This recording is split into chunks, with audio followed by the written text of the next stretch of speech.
we describe an inpainting method for removing dynamic objects that occlude static scene backgrounds.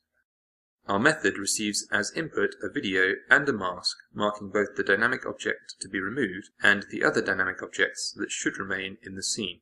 To remove objects, we first align frames to each other, and then compute a composite of these aligned frames such that we can replace the object to be removed with background. In a post-processing step, we perform gradient domain fusion to remove illumination differences.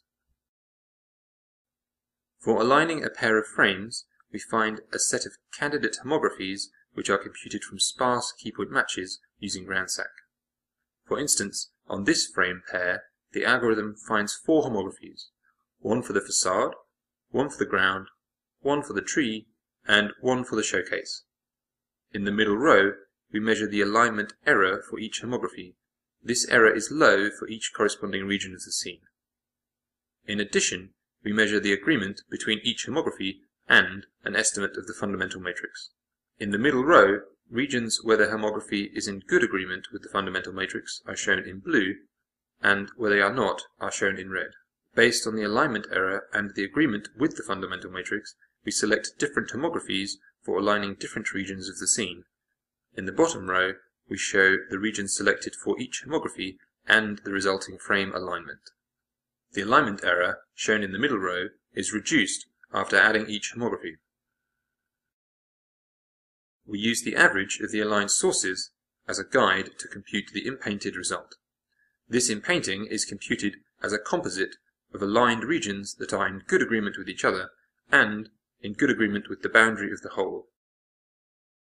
In the last step, we perform gradient domain fusion using Poisson blending for removing the illumination differences between different sources.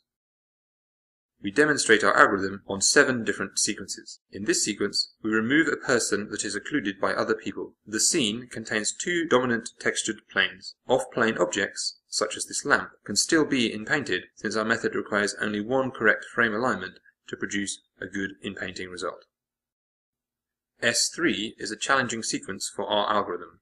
Motion blur and the lack of distinctive features on the ground make it a challenge to detect good homographies for aligning frames.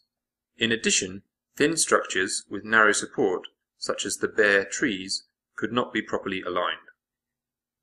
In this scene, our algorithm produces plausible inpaintings, since our model assumptions are well satisfied. Parts of the shadow of the person to be removed are visible even after gradient domain fusion, since, as these shadow parts are difficult to see, they were not completely marked in the input mask. This could be corrected by providing more accurate masks. In addition, the mask around the semi-transparent hair of the person is not always accurate, and this can lead to temporal inconsistencies. Despite these challenges, our method produces inpaintings that are perceptually plausible. The last sequence was captured with small camera motion and with a zoom into the person in the center. For comparison, we inpaint this sequence using a non-parametric method which assumes a static camera. Despite the fact that the camera motion is small, these methods fail to produce geometrically consistent results. This sequence is also challenging for inpainting methods based on structure from motion and multi-view stereo.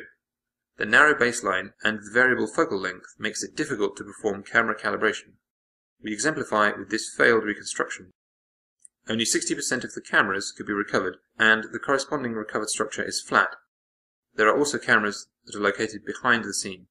Our method does not require a complete camera calibration, and for this reason it is not affected by these limitations. Thank you for your attention.